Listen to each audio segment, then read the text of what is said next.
डर से कैसे लड़े।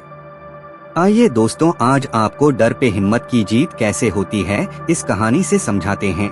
हर किसी की जिंदगी में ऐसा पल जरूर आता है जब उसे किसी न किसी वजह से डर लगने लगता है। इस डर का सामना करने के लिए जानना जरूरी है स्वामी विवेकानंद का एक किस्सा। एक दिन की बात है, स्वामी विवेकानंद जी मंदिर में दर्शन करने के बाद प्रसाद लेकर बाहर निकले। कुछ देर आगे चलने के बाद स्वामी के घर के रास्ते में उन्हें कुछ बंदरों की टोली ने घेर लिया। स्वामी जी घबराते हुए जैसे ही थोड़ा आगे बढ़ते हैं तो वो बंदर उन्हें काटने को आते हैं और स्वामी जी रुक जाते हैं।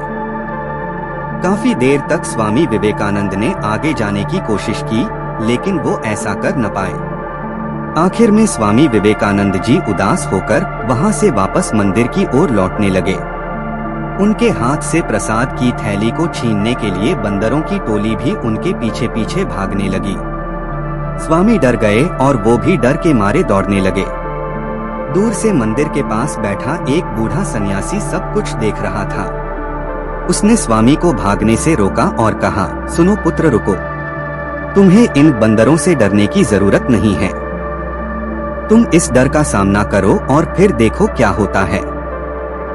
स्वामी विवेकानंद सन्यासी की बात सुनकर वहां ठहरे और हिम्मत जुटाकर बंदरों की तरफ मुड़ गए और तेजी से बंदरों की तरफ भागे। अपनी तरफ तेजी से बंदरों को आता देखकर स्वामी भी उनकी तरफ उतनी ही तेजी से बढ़ने लगे।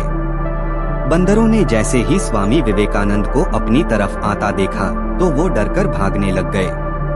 अब बंदर आगे आगे भाग रहे थे और स्वामी जी बंदरों के पीछे पीछे। कुछ ही देर में सभी बंदर उनके रास्ते से हट गए। इस तरह स्वामी विवेकानंद ने अपने डर पर जीत हासिल की। फिर वो लौटकर उसी सन्यासी के पास गए और उनको इतनी बड़ी बात सिखाने के लिए धन्यवाद कहा। बूढ़ा सन्यासी स्वामी जी से बोला, पुत्र, कोई भी चीज डर का कारण तब तक बनी रहती है जब तक हम उससे डरते हैं। इसी वजह से डर से डरने की जगह उसका सामना करना चाहिए।